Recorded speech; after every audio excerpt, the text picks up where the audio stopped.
Today's social media segment is brought to you by Terrebonne General Health System. Your health is our legacy. Rouse's, you're either local or you're not. Buick, the craft of modern luxury. St. Martin and Bork, know your rights.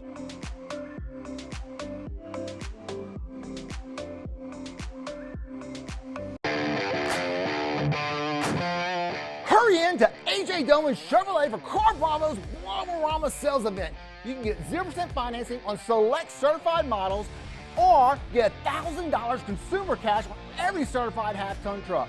That's right, you can get $1,000 on every Ford, Ram, or Chevrolet certified truck. We say yes when others say no. A.J. Doman Chevrolet at the foot of the Morgan City Bridge in Berwick.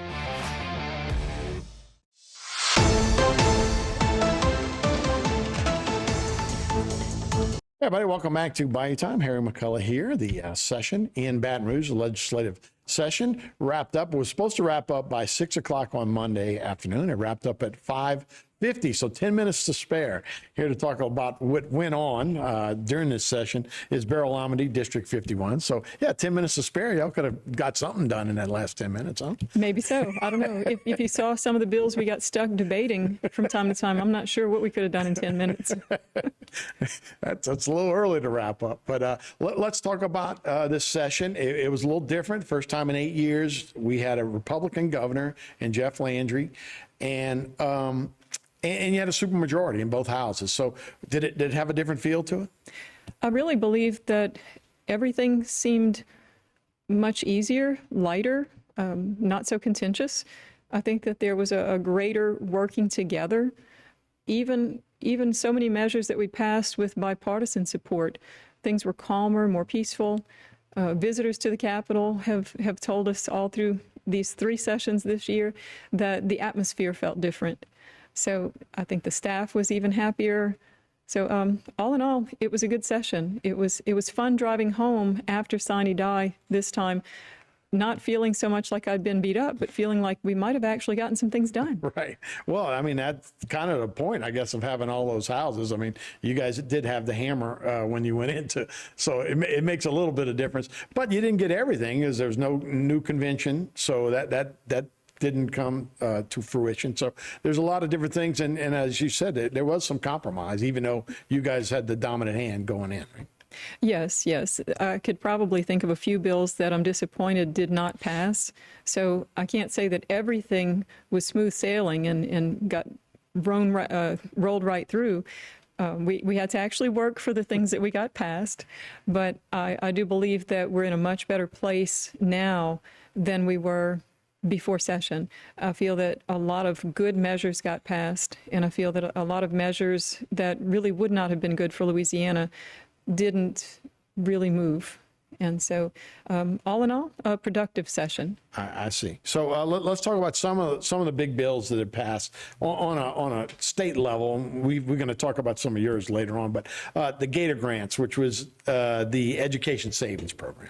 Yes, that bill passed. It was hotly debated a lot in every committee that there were 2 bills that were similar, and every committee that they went to and every floor session where they were heard, there was plenty of discussion. But at the end, what we were able to pass was an actual program that's going to be rolled out over a period of 3 years, and it will help some students. First and foremost, I believe that the students who are currently voucher students are the ones who are going to see the greatest benefit. After those students, this will help students who are maybe in a failing school, or even if you're in a really good school, but for some reason your education needs are not being met, there might be a better school more suited for you. It would help those students.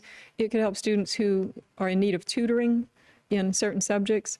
So there's a lot of potential there. How is a Gator Grant different than a voucher? Well, the Gator Grant is an education scholarship account, and so the money that's set aside for a given student will be under the authority of the parent to determine where that money is used and how. And so there should be service providers that will offer certain things like the tutoring that a student might need. And so it's more, I guess, more authority for the parent who's going to be making the decision. And it's really not such a scary program based on some of the opposition that we kept hearing. Right. People were crying out saying, we're going to lose all the local school money and all the money is going to go to a private school and what have you.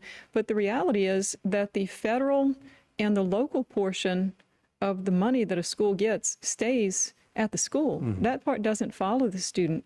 So the schools will actually have a little more money available when they lose students, right, because they will no longer have that particular student to educate. They won't be there. They won't be in a desk. They won't need a teacher or other staff. They will be elsewhere if they're going to some other school. So they get to keep the local and the federal portion of their funding at that school.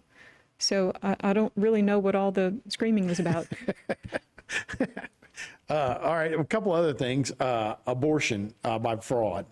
That got a lot of national attention. Tell me a little bit more about that. Yes, sure.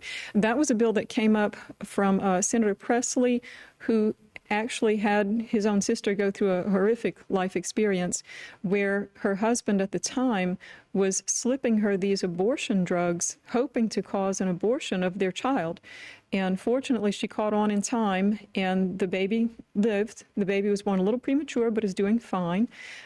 This bill that we passed makes those abortion drugs classified as dangerous and controlled substances so that no one can just walk around on the streets with them, right, particularly someone who's attempting to secretly slip those to a pregnant mother. Right. It's just horrible. And abortion's already been banned. That's for right. the most part in Louisiana. The THC Act. That's a big one. The big debate over THC was the ability for people to purchase this just at convenience stores and everywhere. And the reason the bill was brought this session was because it had been found that even minors were accessing these products, consumable hemp. That is something that you can eat or drink that causes you to get high from what we commonly know of as marijuana. And this is very harmful when people, especially minors, consume this in great amounts. Right. So this bill was passed to try and regulate that. Yeah, for sure. So, yeah, we had seen it kind of got out of control a little bit and not for the original purposes. Right. All right, we'll take a break. We'll be right back with Beryl Amedee right here on Bayou Time.